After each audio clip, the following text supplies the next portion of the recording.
अस्सलाम वालेकुम my dear student, ये 8 क्लास की इंग्लिश का स्मार्ट सिलेबस है।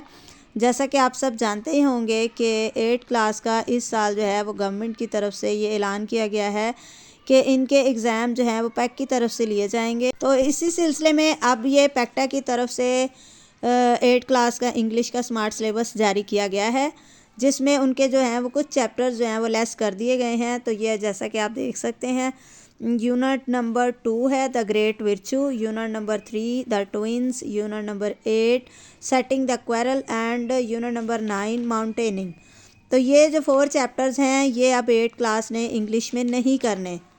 तो तमाम 8 क्लास के स्टूडेंट्स ये नोट कर ले कि इंग्लिश की बुक में आपने ये 4 चैप्टर जो हैं वो रेडी नहीं करने अपने एग्ज़ाम के लिए, क्योंकि जो बोर्ड की तरफ से एग्ज़ाम लिया जाएगा उसमें इन 4 चैप्टर्स में से कोई भी चीज़, कोई एमसीक्यूज़ या क्वेश्चन, कोई भी चीज़ जो है वो पेपर में शामिल नहीं की जाएगी। तो डियर स्टूडेंट, अगर वीडियो आपके लिए इन्फॉर्मेटिव है तो वीडियो को लाइक कर दें और चैनल को सब्सक्राइब करना नहीं भूलिएगा, क्योंकि आपकी क्लास के तमाम सब्जेक्ट का जो स्मार्ट सिलेबस आएगा वो मैं इसी चैनल पर अपलोड करूँगी।